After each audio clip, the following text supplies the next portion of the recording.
नमस्कार, स्वागत है आपका। आप देख रहे हैं इंडिया डेली। मैं हूं आपके साथ शिवम दत्त मेहता और मेरे साथ है मेरे सहयोगी और हमारे स्पोर्ट्स एडिटर।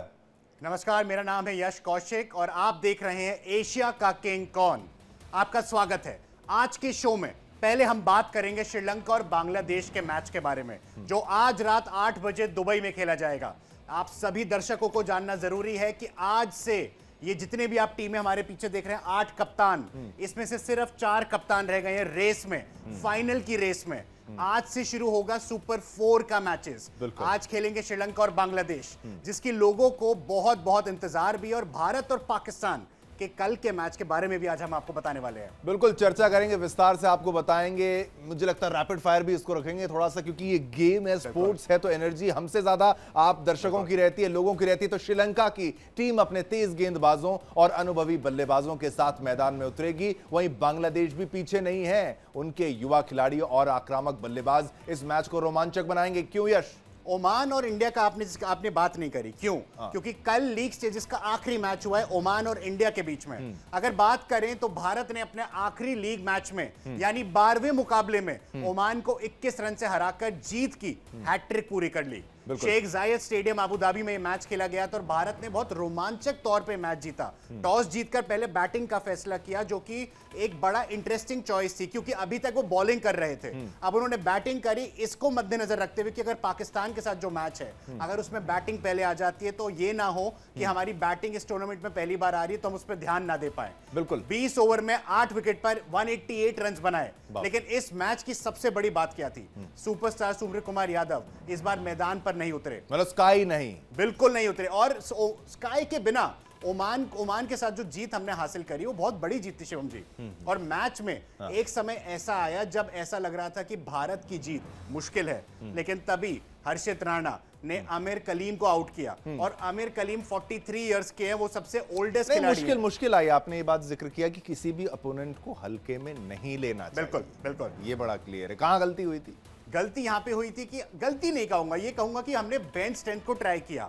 बीसीसीआई, भारतीय टीम कोच गौतम गंभीर ने डिसाइड किया कुलदीप यादव, जसप्रीत बुमराह, इनको थोड़ा विश्राम देते हैं। हमारी जो बेंच पे हमारे खिलाड़ी बैठे हैं, जैसे अर्शदीप सिंह हो गए, जैसे हर्षित राणा हो गए, जिनका भी हमने जिक्र किया, उन्होंने कल मैच खेला और मैच विनिंग्स उन्होंने अपनी टीम को सपोर्ट किया। क्योंकि अगर हम इंडिया की टीम की बात करें, इंडिया में ऐसे 25 से 30 खिलाड़ी हैं जो आज प्लेइंग 11 का हिस्सा बन सकते हैं। बिल्कुल बिल्कुल बिल्कुल। और साथ ही आज के मैच पर भी जो है वो नजर रहने वाली है। यश, आज के मैच को लेकर भी कुछ जरा डिटेल्स और क्या जानकारी आपको लगता है? कैसा रहने वाला है आज का मैच? बल्ला चलेगा या गेंद चलेगी? किसका बल्ला चलेगा, किसकी गेंद चलेगी? शुरुआत करते हैं पहली टीम से, जो भी आपकी चॉइस रहे। आज बात करते हैं श्रीलंका और बांग्लादेश के मैच की, क्योंकि ये जो मैच होने वाला है सुपर 4 का, जैसा हमने आपको बताया, पहला मैच है। इसमें लोगों की निगाहें होंगी कि दोनों टीम कैसे परफॉर्म कर रही हैं। इंडिया और पाकिस्तान भी, जिनका मैच कल दुबई में है, वो आज इस मैच में निगाहें बना के रखे होंगी। कैसे? क्यों? सबसे इंटरेस्टिंग चीज में ये, क्योंकि आपस में सुपर 4 का फॉर्मेट बहुत यूनिक है एशिया कप का।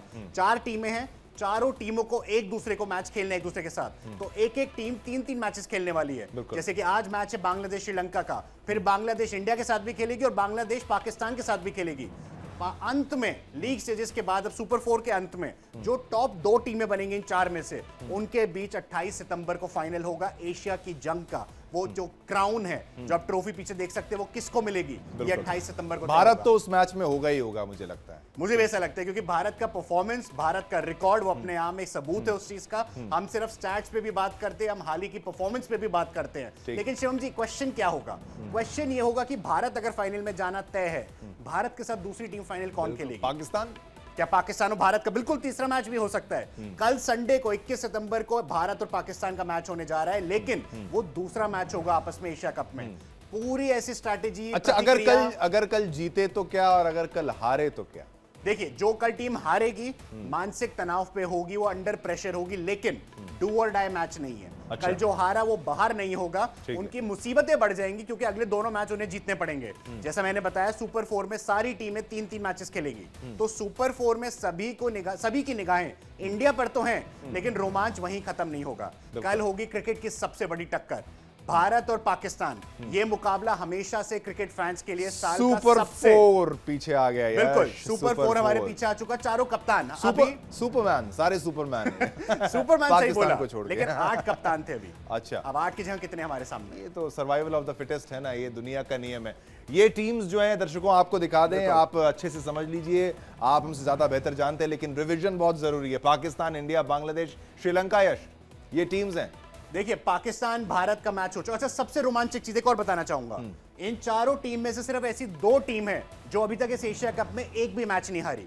भारत और श्रीलंका दोनों ने 3-3 मैचेस के लिए लीग स्टेजेस में तीनों मैच विजयी रहे। अच्छा, अगर मैं आपको बोलूं कि इसको अरेंज कर दो आप 1 2 3 4 के ऑर्डर में, कि भाई सबसे top contender, second best, third best. देखिए 1 तो आपको पता है, भारत, इंडिया सबसे ऊपर इंडिया को रखेंगे। उसके बाद मैं रखना चाहूंगा श्रीलंका की टीम को, क्योंकि अनुभव है और एक्सपीरियंस है, दोनों बढ़िया उनके पास।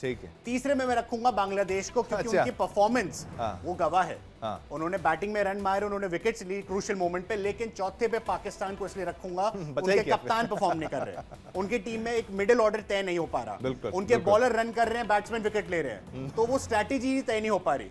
तो उसी चक्कर में पाकिस्तान को मैं चौथी पोजीशन पे रखूंगा। तो नंबर 1 आपका इंडिया ही रहेगा, और उसके बाद फिर जो आपने श्रीलंका, ऑर्डर दिया, Sri Lanka, Bangladesh still better than Pakistan. आज के टाइम में बिल्कुल बेटर है, और ये आई थिंक पाकिस्तान की आवाम भी जानेगी, क्योंकि उनकी टीम में वो एक कॉम्बिनेशन नहीं है कि अगर ओपनिंग में एक जना फेल हो जाता है तो बेंच से हम किसको बुलाएं जो ओपनिंग रिप्लेस करेंगे। बिल्कुल बिल्कुल। हमारे साथ पाकिस्तान से मेहमान भी साथ जुड़ चुके हैं, हुसैन जावेद जी हमारे साथ हैं। हुसैन जी, आप स्टार्ट हम बता रहे थे, यश बता रहे हैं कि अगर हम बात करें कि भाई पहला भारत की बात की जाए, दूसरा श्रीलंका, तीसरा बांग्लादेश अगर कहा जाए, चौथा पाकिस्तान कहा जाए, आप सहमत हैं? क्योंकि भाई ये तो उतना मजा नहीं आ रहा आपकी टीम को देखकर। हाँ, देखें शिवम, सबसे पहले तो आपका शुक्रिया, और यश का भी शुक्रिया कि आपने इनवाइट किया। मैंने आपकी इस तमाम बातें सुनी हैं, और अब तक जितनी बातें हो रही थी, मैं माइंड में यही सोच रहा था कि यार ये सही कह रहे हैं। इसमें जो भी बातें उन्होंने कही अपने इंटरव्यू में बिल्कुल सही है। आखिर में जो वो टॉप 4 दिखाया ना आपने, वहां पे बस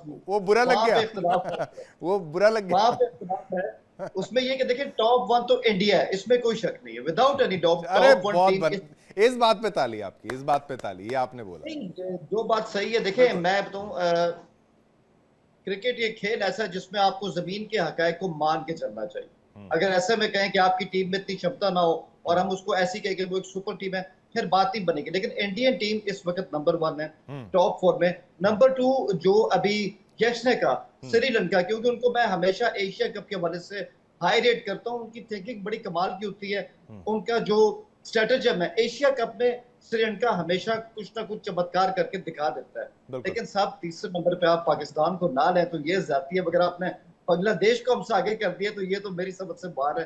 खैर ठीक है, ये आपकी अपनी सोच है, उसका आपको हक हासिल है। लेकिन मैं सिर्फ ये कहूंगा कि टॉप 3 इस वक्त पाकिस्तान है, टॉप 4 में आप बांग्लादेश को रख सकते हैं। लेकिन एक इंटरेस्टिंग बात है जो आई थिंक आप लोगों ने इंट्रो में भी कही थी, वो है भी ऐसा, इससे पहले एशिया कप में जो हुआ वो हो गया है। अब ये जो टॉप 4 है, सुपर 4 है, पॉइंट्स अब से शुरू हुए हैं कि अब आपने सही कहा है कि हर टीम ने 3-3 मैच खेल रहे हैं, जो उसमें ज्यादा से ज्यादा मैच जीत जाएगा, नेट रन रेट को अच्छा रखेगा, उसके लिए आसानी हो जाएगी। तो मैं समझता हूँ इंडियन टीम के लिए तो साई ऑफ रिलीफ है। कल का मैच उन्होंने जीत लिया है, मतलब जो उनका आखिरी मैच था लीग का वो उन्होंने अच्छा जीता है। लेकिन अगर ओमान की टीम ने आपको टफ टाइम दिया तो सर सवाल तो उठते हैं इस पे, क्योंकि ये वही टीम है जिसको हमने 67 पे आउट किया था और वो 42 for 2 थे। तो यहाँ फिर हमारे जो त्रुप का इक्का कहा जाता है, जो हमारे मेजर प्लेयर्स थे, हमने उनको भी रोक के रखा। तो फिर देखते हैं, वो भी अगर स्ट्रैटेजी को दोबारा सोचना पड़ेगा। कल की स्ट्रैटेजी में मुझे नहीं लगता यश जो ओमान के लिए किया वो पाकिस्तान के लिए किया जाए। हुसैन जावेद जी, मैं बिल्कुल आपकी चीज से सहमत हूं। आपने ओमान की टीम को 42 पे 2 से 67 पे ऑल आउट किया, लेकिन आपको ये चीज भी बोलनी चाहिए थी जो मैं आपसे उम्मीद कर रहा था बोलेंगे, कि भारतीय टीम ने अपने 3 मेन खिलाड़ी, world number 1 bowler Varun Chakravarthy को नहीं खिलाया, वर्ल्ड नंबर 1 आज के एक रैंकिंग को छोड़कर अगर ओवरऑल बात करें, जसप्रीत बुमराह को नहीं खिलाया, कुलदीप यादव को नहीं खिलाया। आप ये भी तो समझ सकते हैं, क्या पता हमने अपनी बेंच स्ट्रेंथ को ट्राई किया एक एसोसिएट टीम के साथ, लेकिन हमने उनकी फुल रिस्पेक्ट करी। उन्होंने बहुत अच्छा क्रिकेट खेला, आपने बोला, बिल्कुल मैं उसमें दोहराई नहीं है। ओमान ने अच्छा क्रिकेट खेला, एंड में इंडिया जीती, एंड में पाकिस्तान ने ओमान को हराया। लेकिन आप ये भी तो देखिए, हमारी प्रॉपर 11 नहीं थी, वो तो हम कल पाकिस्तान के साथ उतारने वाले हैं। हाँ, नहीं, इस बार यश आप बांग्लादेश को ऊपर भी रख रहे हैं, उसका भी कारण उनको बताइए। वो आपसे असहमत हैं, ये तो आपको बताना पड़ेगा। देखिए हुसैन जावेद जी, बांग्लादेश को ऊपर मैंने सिर्फ इस कारण रखा जिससे आप सहमत नहीं थे, मैं बिल्कुल उसका एक आपको रीजन बताना चाह रहा हूं। बांग्लादेश की जो परफॉर्मेंस है, उनकी टीम में एक हमारे को मिडिल ऑर्डर फिक्स दिख रहा है। हमारे को लिट्टन दास कप्तान जो पहले ओपनिंग करते थे वो नंबर 3 पे फिक्स हो गए हैं। अभी आपकी टीम में फकर जमान की पोजीशन फिक्स नहीं थी। स्टार्टिंग में जब वो आए थे 2017 चैंपियंस ट्रॉफी में भी हमने देखा था, फाइनल में बहुत बेहतरीन इनिंग्स खेली थी, लेकिन वो ओपनर थे। अब उनकी पोजीशन ही नहीं फिक्स कर पा रहे। अगर एक अनुभवी खिलाड़ी हैं तो आपके विचार में क्या उनको एक फिक्स पोजीशन नहीं मिलनी चाहिए कि नंबर 1, 2 या 3 फिक्स तो दें कम से कम? फकर करना चाहिए आपको उन पर। चले देखिए, वो उसमें आपकी राय है, आपके अपने उसमें टॉप 4 है, हमारे अपने, लेकिन सिर्फ हमारा एक पॉइंट पे इख्तिलाफ है, होके इतना तो चलता ही है। लेकिन मैं इसमें यही कहूंगा, एक इंडिया का ये भी आपकी बात सही है कि जो आपका ओमान वाला मैच था उसमें आपने टॉप प्लेयर को रेस्ट भी दिया, तो ये भी बात सही है। एक मुझे चीज हमेशा समझ नहीं आती कि वरुण चक्रवर्ती को जब भी इंडिया किसी भी टूर्नामेंट में जाता है, स्टार्ट के मैचों में हमेशा उनको बेंच पे बिठाते हैं। जैसे जैसे इंडिया को लगता है कि अब वो टॉप 4 में जा रहे हैं, टॉप 2 में जा रहे हैं, वरुण की एंट्री उस वक्त होती है। ये फॉर्मूला क्या है, ये मैं वैसे आपसे समझना चाह रहा हूं कि उनको बिल्कुल एंड के लिए क्यों रखा जाता है। देखिए वरुण चक्रवर्ती आपको भी मालूम है कि हाल ही में क्रिकेट सर्कल में आए हैं। पेशे से वो आर्किटेक्ट है इंडिया में, लेकिन क्रिकेट में रिसेंटली आए हैं। और इंटरेस्टिंग चीज है, उनसे पहले कंपटीशन टीम में कौन कौन था हमारे साथ? आर अश्विन थे, अक्षर पटेल, कुलदीप यादव, एक टाइम पे हरभजन सिंह भी था आज से 10 साल पहले। लेकिन पॉइंट ये कि वरुण चक्रवर्ती को बड़ा स्ट्रैटेजिकली यूज किया जा रहा है। पावर प्ले में एक ओवर डालते हैं, क्योंकि जो आईपीएल इंडिया का इंडियन प्रीमियर लीग होता है वहां पे वो पहले कोलकाता की टीम में उन्होंने बहुत बढ़िया परफॉर्म करके दिखाया कि पावर प्ले में भी बॉलिंग कर सकते हैं। और मिडिल ऑर्डर जब हमारे को रन नहीं देने, और पाकिस्तान का रिकॉर्ड आपके सामने है, इस एशिया कप में 7 से 15 ओवर तक उन्होंने सबसे ज्यादा विकेट्स खोई हैं 8 टीम को मिलाकर। तो मुझे नहीं लगता कि ये कोई स्टार्ट में गलत बोल रहा हूं, मैं एकदम फैक्चुअल चीज बोल रहा हूं आपके सामने।